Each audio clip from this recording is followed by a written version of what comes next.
Life could be a dream, life could be a dream. Before MTV, before Spotify, before the world even knew what a music video was, there was a sound. A raw, electric sound born in smoky clubs and basement studios that would change music forever. If you do what I want you to. 15 songs, 15 moments when everything shifted. And if you grew up when music still had soul, you already know every single word to number 7. Let's go back. Can to make others Number 15, Yakety Yak by the Coasters, 1958. The Coasters walk into a studio with a song so controversial, radio stations are actually debating whether to ban it. Yakety Yak wasn't just a song, it was the first time teenagers heard their own frustration on the radio. Take out the papers and the trash, or you don't get no spending cash. Every kid in America felt that. Parents hated it. Which meant, of course, teenagers played it louder. But here's what makes this record revolutionary. Lieber and Stoller, the white songwriters behind it, didn't write down to the Coasters. They wrote with them. The Coasters weren't just singers, they were comedians, actors, storytellers.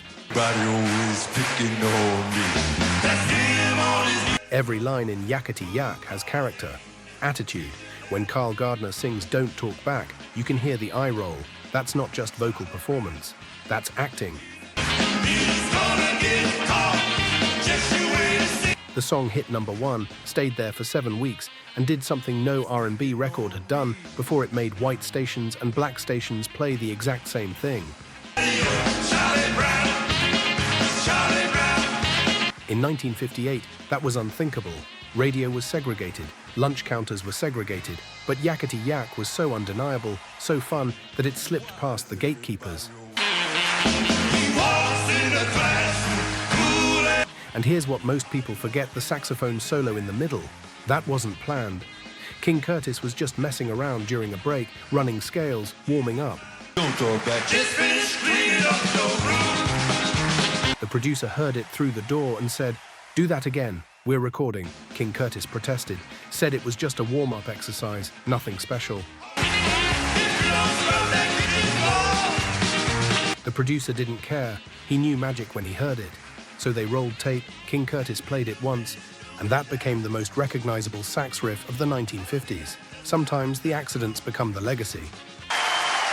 Take out the papers and the trash. But here's the deeper cut, the part they don't put in the documentaries. Yakety Yak was actually the Coasters' second teenage rebellion anthem.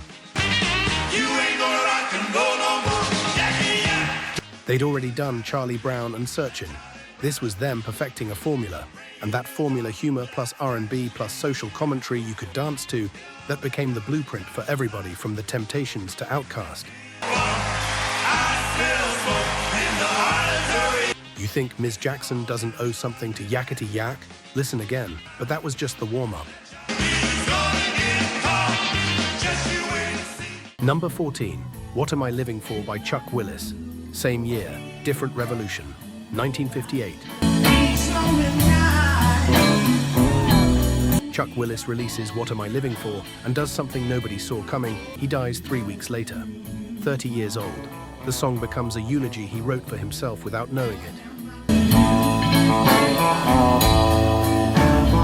Here's the chilling part.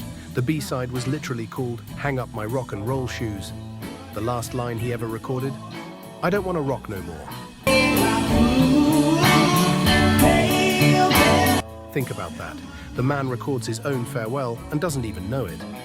Radio DJs didn't know whether to play it or retire it. Some stations refused out of respect. Others played it because of respect. So they played it.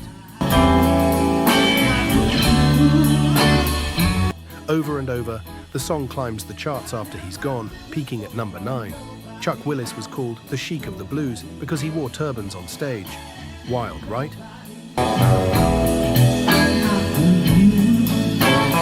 In 1958, a black man from Georgia wearing turbans and making white teenagers scream. He was eccentric, brilliant, and gone way too soon. But listen to What Am I Living For closely. Really listen.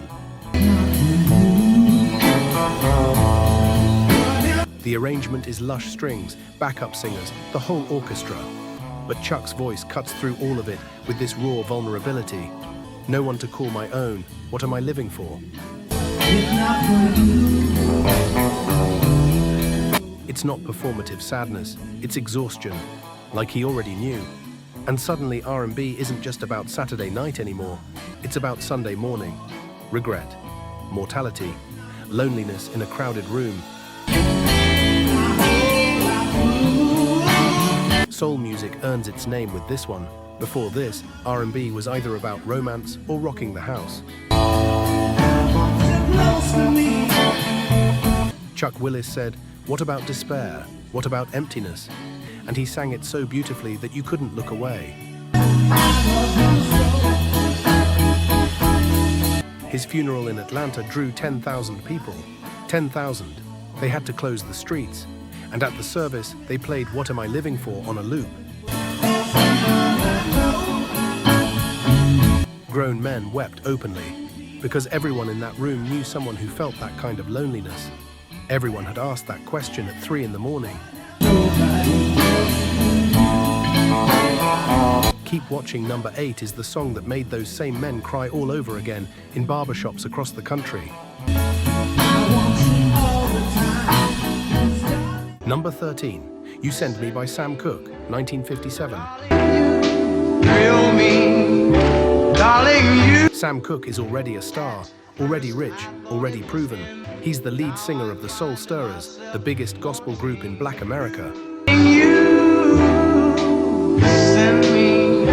Churches overflow when he performs, women faint. Preachers invite him to revivals, hoping his presence will boost attendance. Sam Cooke is gospel royalty, but something's missing. He wants to show he can write the kind of song Sinatra would envy, the kind of song that makes you slow dance in the dark. I know, and I'm near. So he sits down at a piano in his living room and in 20 minutes writes You Send Me. His label Specialty Records, the gospel powerhouse, hates it. Too simple, they say, too soft. Where's the fire? Where's the testifying? They want the gospel intensity he's known for, but Sam knows something they don't. You send me. He knows he can make secular music sacred just by singing it his way. So he walks away from Specialty, signs with a small label called Keen, and releases You Send Me against everyone's advice. To marry you and take you home. It sells 1.7 million copies in the first month. That's 1957 numbers. No algorithm, no playlist, no YouTube recommendations. Lasted so long. Just AM radio, jukeboxes, and kids running to record stores with dollar bills clutched in their hands. The crazy part? He recorded it in one take. One, the little vocal crack you hear at the 1 minute mark. At first I thought it was in. That's real emotion, not studio polish. The slight hesitation before the second verse, that's Sam deciding in real time how to phrase it. You're hearing him create the song as he sings it. You thrill me. That imperfection is what made it perfect. And it did something radical. It made R&B romantic without being desperate. At first I. If you've ever slow danced in your parents' living room when you thought they weren't watching, you did it to this. If you've ever been so in love that words felt inadequate, this is your song. Darling, you. And here's the tragic beauty. Sam Cooke would go on to write A Change Is Gonna Come, Bring It On Home to Me, Cupid, and a dozen other classics. But You Send Me was the door he kicked open. Thrill me. I know. Everything else poured through. Still with me. Good, because number 9 is about to break your heart all over again. Thrill me. Honest you do. Real quick before we go, here's something wild. Only 1% of you watching right now are actually subscribed to R&B Grove. 1%. The other 99%, you watch, you enjoy, then you disappear. And I get it. Life happens. But here's the thing, if you made it this far, if these stories meant something to you, if you want more deep dives into the music that raised you, Just hit that subscribe button, takes 2 seconds, costs nothing, and it tells YouTube to show you the next one. That's it. Now let's keep the music alive together. I know when you're home. Number 12, Save the Last Dance for Me by The Drifters. Here's a song that almost never happened. The Drifters, 1960. Save the last dance for me. Save the Last Dance for Me. But this isn't really a Drifters story, it's a Doc Pomus story. Doc Pomus is one of the greatest songwriters in American history. Forget who's taking you home and in whose arms you're. He wrote A Teenager in Love, Viva Las Vegas, This Magic Moment. But he's also a big guy in a wheelchair. He had polio as a kid, and it left him unable to walk without crutches or a chair. Yes, I know. But while we rock hard, don't give your heart. So picture this, it's his wedding day. 1957, he marries the love of his life, and there's a reception with a live band. Everyone's dancing, laughing, celebrating. And Doc Pomus sits at a table watching his new wife dance with other men all night. Not because she wants to, because he can't. He can't hold her on the dance floor, can't spin her around. So darling, say. Can't do the one thing every groom wants to do at his own wedding. Instead of bitterness, he writes longing. You can dance every dance with the guy who gives you the eye, let him hold you tight, but don't forget who's taking you home. The last dance for me. That's restraint, that's dignity, that's class. He's not angry, he's not jealous. He's just reminding her and himself that love is deeper than a dance. Say the last dance for. 3 years later, he brings the song to the Drifters. Benny King's vocal floats over this Latin rhythm that shouldn't work in R&B, but somehow does. So darling, say the last. The strings swell, the castanets click, and Ben sings it with so much warmth that you forget the pain underneath. That's the genius of the arrangement. It's a sad song disguised as a celebration. Can't you feel it when we touch? The song hits #1 on both charts, pop and R&B. Stays there for 3 weeks. You can dance, go and carry on till the night. And here's the part that'll get you. It's been covered over 200 times. Everyone from Dolly Parton to Michael Bublé. But nobody, and I mean nobody, has ever touched the original. Because you can't fake what Benny King did. But don't forget who's taking you home and in. You can't manufacture that tenderness. There's a live version from 1964 where Ben performs it at the Apollo. And right before the final chorus, he stops singing and just lets the audience finish it. 10,000 voices all singing, Don't Forget Who's Taking You Home. And if you watch the footage grainy, black and white, barely in focus, you can see Doc Pomus in the audience, tears streaming down his face. Because his pain became their anthem. His wheelchair-bound moment became a song that let millions of people dance. Some things are sacred. And speaking of sacred, Number 11, Please Mr. Postman by the Marvelettes, 1961, the Marvelettes. Look and see, is there a letter? 5 girls from Inkster High School in Detroit walk into Motown's lobby on a Tuesday afternoon asking for an audition.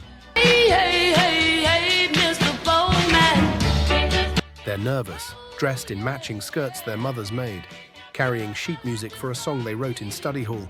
Berry Gordy's assistant tries to shoo them away. Motown's booked solid. So many days you pass. Diana Ross and the Supremes are in Studio A. The Temptations are rehearsing in Studio B. There's no time for walk-ins, especially not high school kids. Please, Mr. Postman. But they won't leave. They've taken the bus an hour each way, skipped classes. One girl's father doesn't even know she's there. So the assistant sighs, checks his watch and says, 2 minutes, you get 2 minutes. Don't do me, please, Mr. Postman. They sing, Please, Mr. Postman.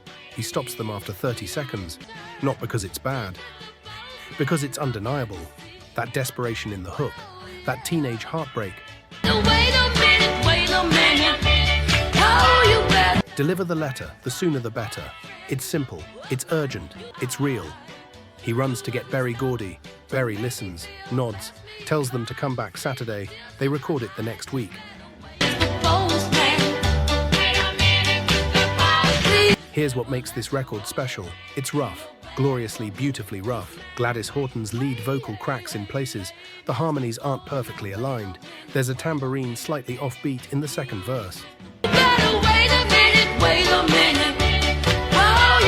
By Motown's later standards, the machine perfection of My Girl, or I Heard It Through the Grapevine, this song is practically a demo.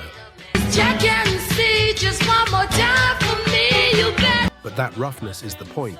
This is 5 teenagers who've never been in a professional studio singing about waiting for a letter from a boy who probably isn't going to write back. I've been standing here waiting, Mr. Postman. And you can hear the hope and the desperation fighting each other in every line. It becomes Motown's first #1 pop hit, the first time that little Detroit label proves it can compete with anybody. Not Atlantic, not Chess, not any of the established R&B powerhouses. A label that's barely 2 years old, run out of a converted house on West Grand Boulevard, just beat everybody.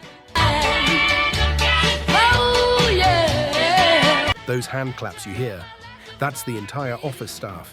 The mailroom guy, the secretary, Berry Gordy's sister, his cousin, Smokey Robinson on a break from his own session. Everybody crowded into Studio A, clapping on beat. That's not a studio trick, that's community. And that hunger, that raw, we're about to change everything energy, you can hear it. Please check and see just one more time for me. The Marvelettes were teenagers. This was their first record. And they kicked down the door for every Motown act that followed. Without Please Mr. Postman, there's no Where Did Our Love Go? No My Guy, no Motown sound. The Marvelettes never got their due. They never became as famous as the Supremes or as celebrated as Martha and the Vandellas. But they were first, and sometimes being first is the hardest job of all. You're halfway through, and I promise you, number 7 is the one you'll argue about in the comments. Trust me. Number 10, Bye Bye Baby by Mary Wells, 1960. Mary Wells. 17 years old, growing up in Detroit with a voice that could melt glass and a will that could bend steel. She writes Bye Bye Baby in her bedroom, sitting on a mattress on the floor, humming melodies into a tape recorder her mother bought at a pawn shop. She brings it to Motown. Berry Gordy listens. Then he does what Berry Gordy always does, he tries to fix it. Let me get Smokey to rewrite this, he says. Clean up the structure, make it more radio friendly. Mary Wells looks him dead in the eye and says, no. She's 17, he's Berry Gordy. This is his label, his studio, his money. And she says no. It's my song, she tells him. I wrote it. I know how it should sound. And here's the miracle. He backs down. They record her version, exactly as she wrote it. It goes top 10 R&B, top 20 pop. But here's the real story. Mary Wells becomes the first Motown artist to tell Berry Gordy no and get away with it. That's not just music history. That's black women claiming ownership in an industry built to exploit them. Think about the context. 1960. Berry Gordy is building an empire by controlling everything. The songwriting, the production, the arrangements, the image. Motown artists are employees, not partners. They sing what they're told, wear what they're told, say what they're told. It's a benevolent dictatorship, but it's still a dictatorship. And Mary Wells walks in and says, not me. The song itself, deceptively simple. 3 chords, tambourine, hand claps. But that attitude, that confidence, that "I'm leaving and you're gonna miss me" strut in every line. She's not begging. She's informing you. Bye-bye, baby, baby goodbye. Period. End of discussion. Listen to how she sings the word goodbye. She holds it just a fraction too long, lets her voice bend around it like she's savoring it. That's not a woman devastated by a breakup. That's a woman enjoying her freedom. And that shift from pleading to power, that's early 60s R&B growing up in real time. The doo-wop era was all about longing and begging and please don't go. Mary Wells said, "Actually, I'm the one leaving, and you're gonna regret it." She'd go on to record My Guy, one of Motown's biggest hits ever. But Bye Bye Baby was the warning shot. The moment a teenage girl told the most powerful man in black music, "I know what I'm doing." And she was right, still here. Then you remember what's coming at number 4. The one they played at every funeral for a decade straight. Number 9, Endlessly by Brook Benton. Brook Benton, 1959. and stronger. If you've ever been in love so deep you couldn't see straight, this is your song. If you've ever looked at someone and thought, "I would ruin my life for you," and smile while doing it. Oh, my love, you are my... This is your song. Benton's voice is molasses, warm, thick, pulls you in and doesn't let go. Oh, my love. The strings swell in the background like a slow sunrise, and the lyric, higher than the highest star, deeper than the deep blue sea, that's how I will love you. My heaven, you are my king. Oh, endlessly, is the kind of promise that makes wedding vows look casual. This is the song playing when your parents fell in love.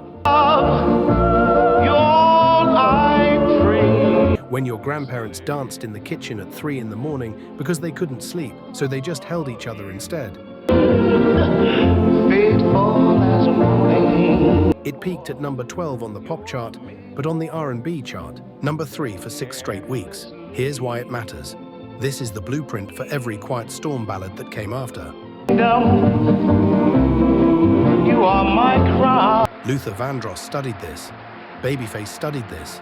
Maxwell built his entire career on the foundation Brook Benton laid. Because Brook Benton taught a generation of singers that you don't have to shout to make someone feel you. Darling, Sometimes a whisper is louder. And here's the secret to why Endlessly works. Restraint. The arrangement could have drowned in strings. The vocal could have gone for big, dramatic runs. darling. But Brook keeps it intimate, like he's singing to one person in a room full of people. Like he's singing to you. There's a line in the bridge, endlessly, that's how long I'll be true. I will hold you. And the way he caresses that word true, holding it just long enough to make you believe him, that's artistry. Oh, my love, you are my... That's a man who understands that singing isn't about hitting notes, it's about making promises. Brook Benton never got the credit he deserved. He had 40 charting singles. 40. Oh, darling. But he's not in the Rock and Roll Hall of Fame. His name doesn't come up when people talk about the greatest R&B singers. And that's a crime. Because without Brook Benton, there's no Quiet Storm. That's how I... There's no Always and Forever by Heatwave. There's no Ribbon in the Sky by Stevie Wonder. This is the song they played when the lights dimmed at the Blue Note and the Savoy Ballroom. love you. Oh, darling. When soldiers slow danced before shipping out to Korea. When your grandfather proposed to your grandmother under a streetlight because he couldn't afford a restaurant. That's... And if you're nodding right now, wait until number 3. That one still gives me chills. endlessly. Number 8. I Only Have Eyes for You by the Flamingos. The Flamingos. 1959. I don't know if it's cloudy. I Only Have Eyes for You. This is the song that plays when the credits roll on your life. It was actually written in 1934 for a Hollywood musical called Dames, some throwaway tune for a forgettable Dick Powell movie. But when the Flamingos reimagined it 25 years later, they turned it into an experience. Doo-wop meets heartbreak meets heaven. Here's what makes this version transcendent: the arrangement.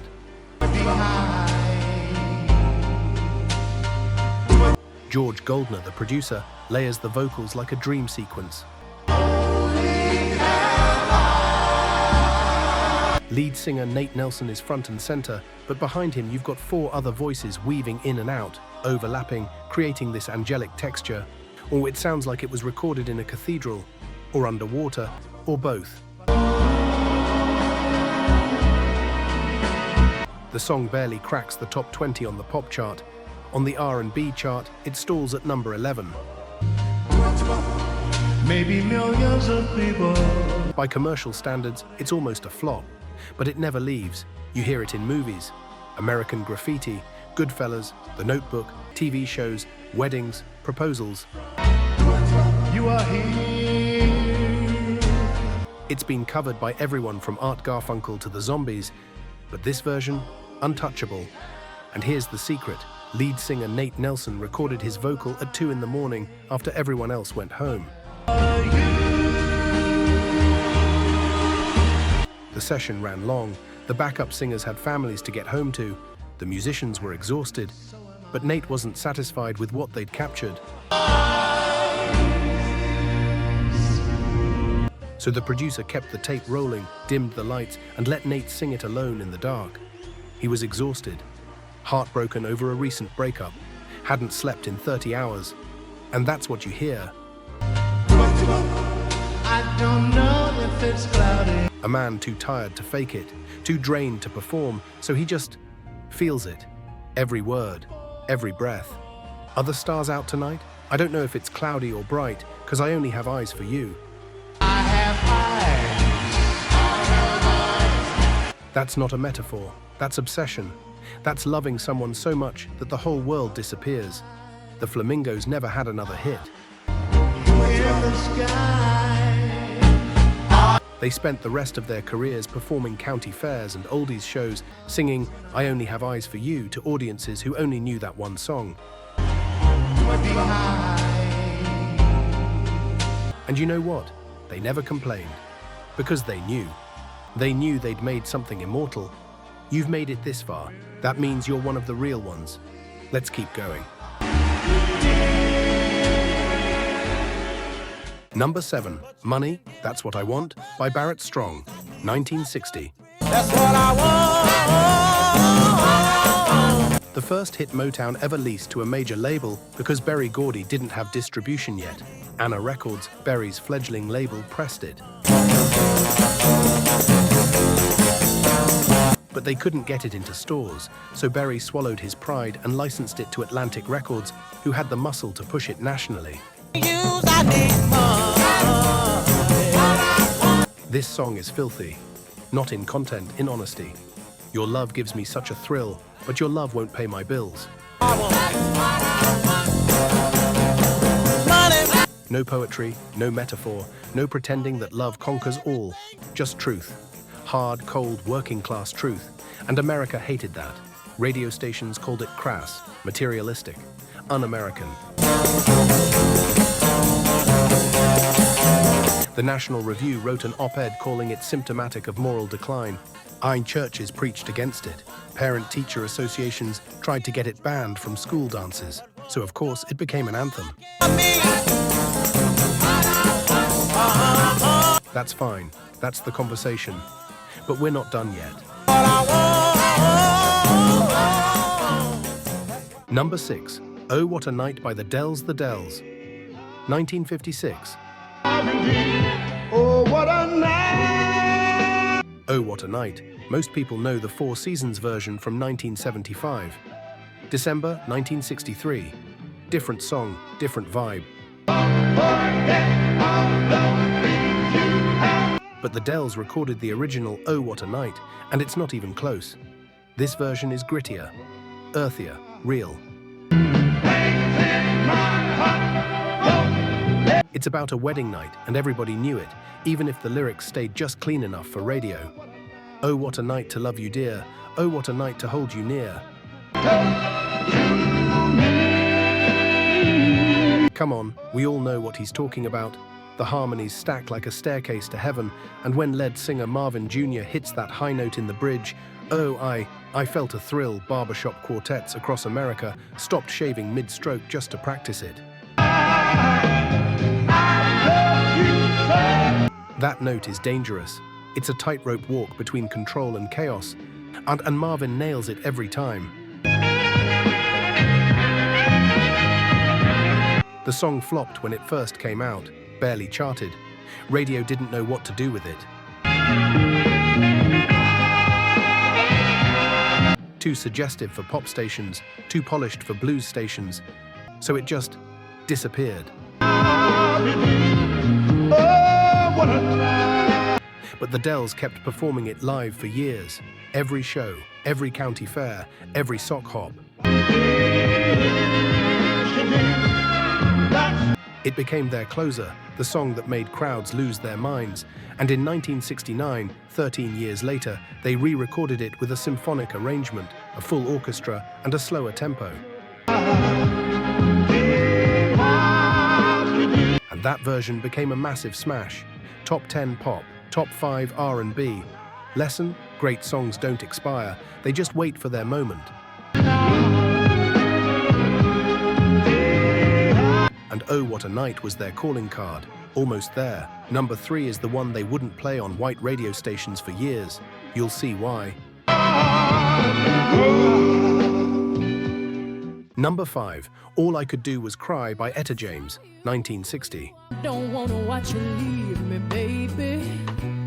All I Could Do Was Cry, written by Berry Gordy, Billy Davis, and Gwen Gordy. But Etta owned it. This isn't their song anymore, it's hers.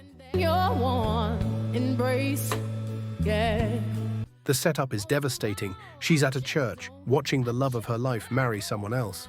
I saw my love walking down the aisle, and all I could do was cry. I was just sitting here thinking. Not scream, not object, not run, just cry. And baby. Silently, publicly, completely. This is every nightmare about unrequited love condensed into 2 minutes and 43 seconds. No revenge fantasy, no anger, no I'll show him, just defeat. And I see you walk away. Just the slow, crushing realization that you lost, and there's no appeal. Etta recorded this at 22 years old, but she sings it like she's lived 1,000 lifetimes. Her voice cracks in all the right places. Number 4, What Did I Say by Ray Charles. Ray Charles, 1959. The song that got him banned from concert halls across the South. Too sexual, too raw, too black. Churches called it the devil's music. Parents called it corrupting. Radio stations pulled it mid-rotation. And Ray Charles just smiled that blind man's smile and counted his money. This is 7 minutes of pure, unfiltered ID. Ray recorded this live in the studio in Mansfield, Ohio, at the end of a session. They had 10 minutes of studio time left and needed a B-side. So Ray just started playing. The band followed. The Marvelettes, his backup singers, matched his energy, and what came out was half gospel, half Saturday night, all dangerous. The call and response with the Marvelettes. That's improvised. Ray shouts, "Hey!" They shout back, "Hey!" He moans,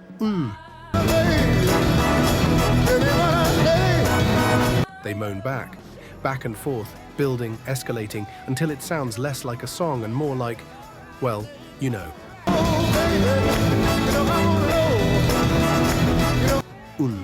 Oh yeah. Scandalous in 1959, some radio stations refused to play it. Jukeboxes pulled it from rotation. Concert promoters cancelled shows.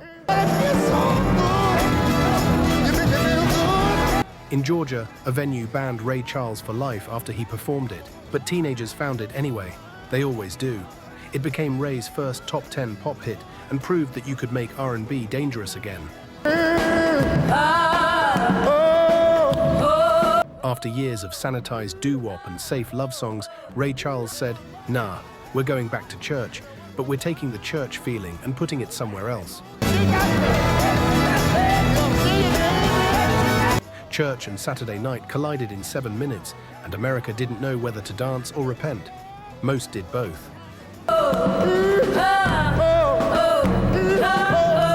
This is the song that taught rock and roll how to move its hips. Without What Did I Say, there's no whole lot of shaking going on. No great balls of fire, no tutti frutti. And here's the part that makes it genius. Ray knew exactly what he was doing. He wasn't naive. He wasn't accidentally provocative. When you see me in misery. He was a blind black man in 1959 America, making white people uncomfortable on purpose, and getting paid for it.